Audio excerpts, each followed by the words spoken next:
душа моя горит ярким пламенем.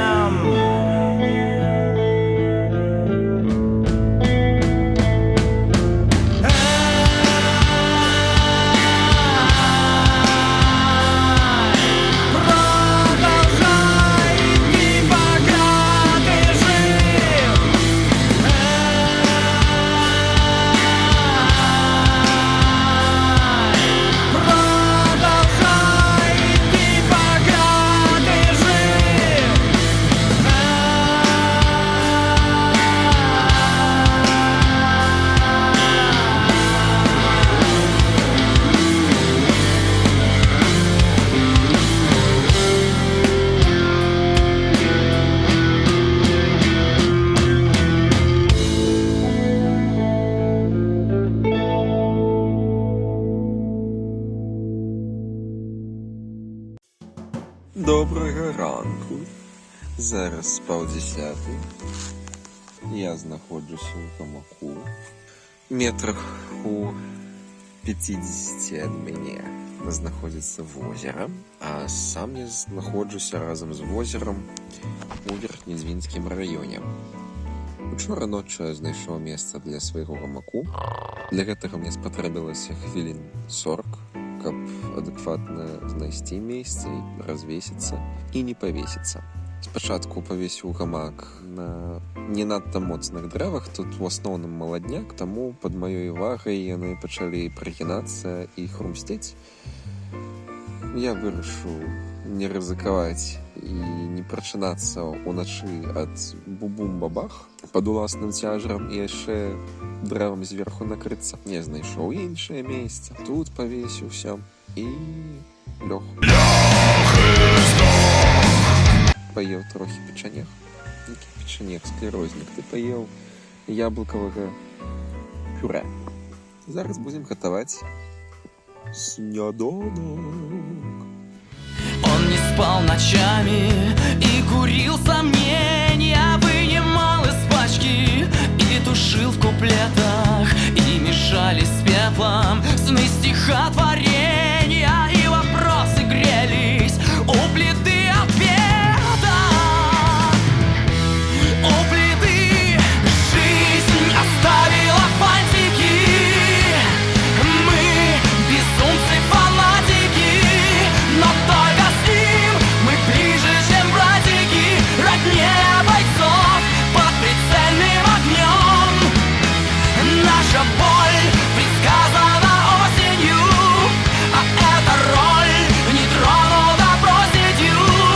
И его соль, и слово, что бросил он, спасали тебя под прицельным огнем. Спасали тебя. Нешта падазрона бірузовае. Я бачу на далеглядзе з памаранчавымі пазнакамі. Хадзім глядзець. Што гэта? Ну, походу, нехта прыехаў на рыбалку на сваім самаробным трактарчыку. Што не дзіўна па гэтай гразі. Я ледзь-ледзь неяк прыехаў. Ну, ён ранкам прыехаў. Не было яго ўчора тут. І возера насамрэч, калі паглядзець, уласцівае Карэлічам. Жыхары Карэліча, прабачце, але такі ваш лёс. Быць метафорай для падобных азёр. І зараз ужо амаль 12 гадзіна насамрэч. Я бы сказаў, што я збіваюся з пляну, але ў мяне няма пляну. У меня есть прыпынак канцавы. І ўсё.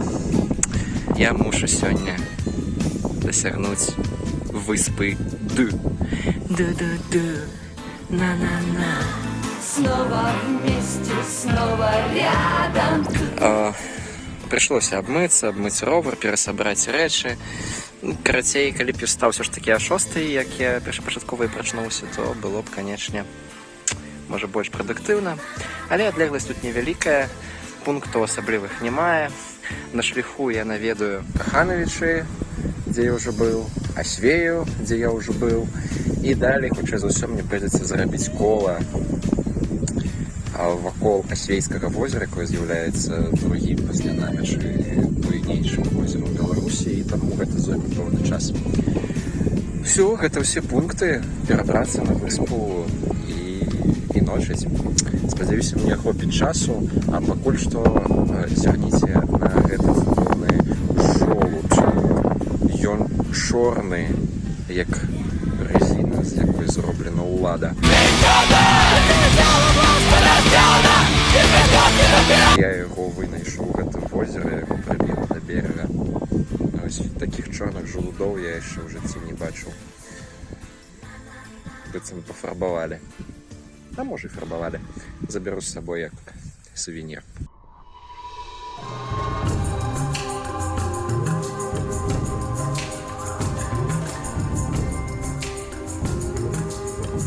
Такія маляўнічыя краявіды сфармаваліся пад уплывам апошняга ледніку, які сышоў з гэтай зямлі прыблізна ў 8 тысячагоддзі да нашай эры. З-за гэтага паўночны край Беларусі засяляўся людзьмі пазней за іншыя. У сярэднім стаянкі тутэйшых чалавекаў археолагамі датуюцца 600 годам да нашай эры, у той час як поўдзень нашай краіны актыўна засяляўся яшчэ ў 2-3 тысячным годзе да нашай эры. Але ў ваколіцах Верхнедзвінска, дзе мы зараз, людзей заўжды было меней, чым у большасці іншых куткоў Беларусі. Чаму так здарылася? Пачнем з таго, што тут месціцца паўночнае Палессе. Вялікі і густы лясны масіў з азёрамі, а потым і балотамі, які ўскладняў вядзенне маштабнай гаспадаркі, а значыць і станаўленне вялікіх паселішчаў. І наадварот, паколькі вялікіх паселішчаў побач не ўзнікла, то і шчыльнасць засялення краю была невялікая. У старыя часы жыць далёка ад цэнтраў цывілізацыі ў глобальным сэнсе было немэтазгодна. Тут самае месца, каб перадаць прывід дауншыфцерам. Нягледзячы на іх узнёсак, тэндэнцыя жыцця бліжэй да цэнтраў не знікае і дагэтуль. А паўночная Беларусь не проста не каля цэнтру, а акурат на памежжы. Не толькі ў сучаснай Беларусі. Тут заўжды была мяжа паміж славянамі і балтамі, Вялікім княствам літоўскім і лівонскім ордэнам сучаснай Латвіі, Рэчы Паспалітай і Расіяй. Доўгі час адзінымі мястэчкамі ў гэтым краі, якія адзначаліся ў гісторыі, былі менавіта пагранічныя фартэцы. Войны ніколі не былі рэдкай з'явай, і памежжа ў першую чаргу падвяргалася набегам ворагаў, што таксама марудзіла тутэйшае развіццё. Пасля ўключэння Верхнядзвінскага краю ў склад расійскай імперыі тут пачалі наладжвацца новыя эканамічныя сувязі. Гэта спрыяла павелічэнню насельніцтва, асабліва пасля пракладання адной з першых чыгунак на тэрыторыі сучаснай Беларусі – Рыга-Арлоўскай, праз Верхнедзвінск. Час ішоў, край нават перастаў быць пагранічным, але гэта не ўратавала яго, як і ўсю Беларусь, ад новых глобальных войнаў. Празмерныя пакуты прынесла другая сусветная вайна. Нямецкія акупацыйныя ўлады учынілі тут шэраг знішчальных аперацый у мэтах барацьбы з партызанамі. На Верхнедзвіншчыне была прадпрынята спроба стварыць 40-кіламетровую мёртвую зону, дзе не будзе ні вёсак, ні іх жыхароў. І такім чынам пазбавіць партызан доступу да бытавых, харчовых і абарончых рэсурсаў. З восені 1942 года адным з цэнтраў партызанскага руху на тэрыторыі акупаванай Беларусі былі землі менавіта ад заходняй Двіны да мяжы з Латвіяй. Аперацыя, якая адбывалася на тэрыторыі Верхнядзвінскага раёна, называлася выканаўцамі «Зімовае чараўніцтва». У адбітых у партызан вёсках скот і працаздольнае насельніцтва вывозіліся ў Латвію. Астатніх, у тым ліку тых, каго ўлічылі ў хаўрусніцтве з партызанамі і нелаяльнасці да нямецкіх улад, расстрэльвалі, а мёртвую вёску спальвалі. Пасля вайны у памяць пра знішчаныя вёскі да іх жыхароў былі пастаўлены шматлікія помнікі і абеліскі. Адзін з іх апынуўся на нашым шляху і знаходзіцца на месцы былой вёскі Бузава. Да вайны ў гэтай вёсцы, ды суседніх Шабалы і Карзуны, жыло агулам каля 100 чалавек. У тыя люты 1943 года некаторыя іх жыхары паспелі сысці да прыходу карнікаў.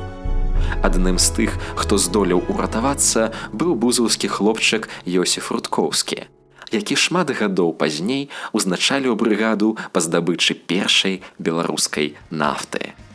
А ў 10 кіламетрах ад Бузова у Каханавічах жыў свой першы даследавальнік беларускага фальклору Ігнат Храпавіцкі. Туды мы і трымаем шлях. Музыкі з былога Парыжу, вогнішча супраць страху, чорная панна нясвіжа выходзіць за дзікага страха. Нафта, сонца не ўзыдзе заўтра. Нафта, сонца не ўзыдзе заўтра.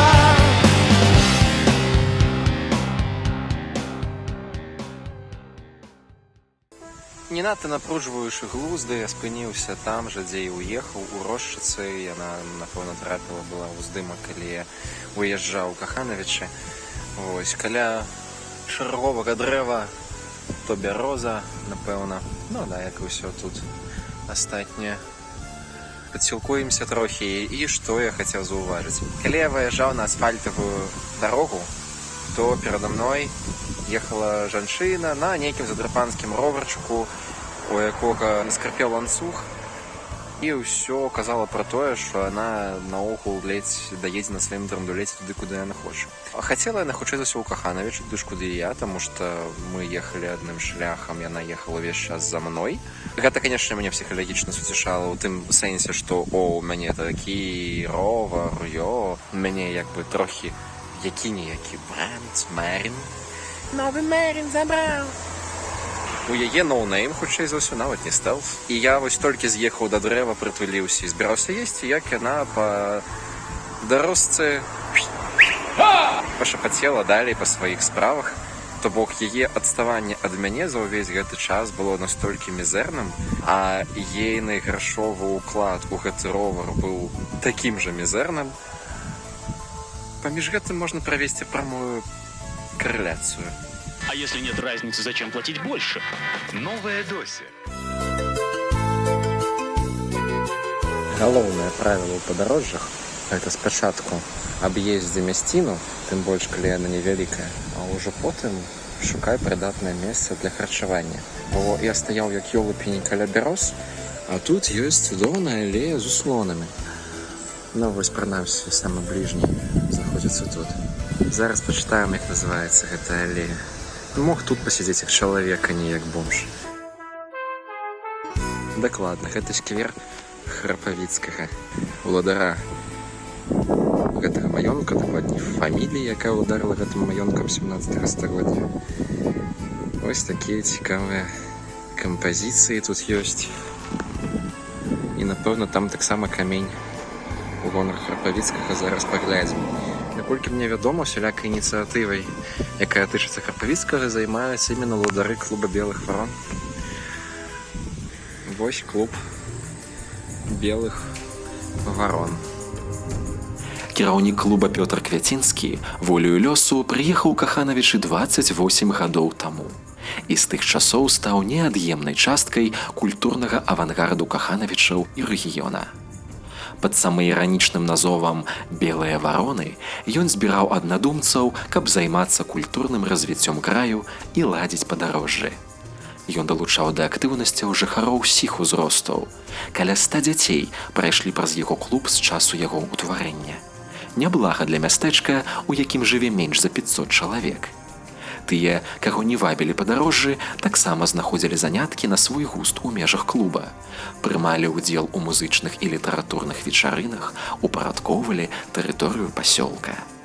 У прыватнасці, на могілкі вёскі Каханавічы чальцамі клуба вернуты зрынутыя за саветамі надмагільныя камяні тутэйшай славутасці Ігната Храпавіцкага. Таксама белыя вароны ўсталявалі яму камень-помнік у Каханавіцкім скверы, дзе і знаходзіцца зараз наш герой на экране. Гэты сквер быў створаны ў сярэдзіне 19 стагоддзя, у часы росквіту вёскі. Акурат тады Каханавічамі і ўладарыў Ігнат Храпавіцкі. Род Храпавіцкіх быў адным з самых буйных землеўласнікаў у дрысенскім павеце. Сам Ігнат Храпавіцкі вылучаўся яшчэ і цікавасцю да жыцця сялян, да беларускай культуры.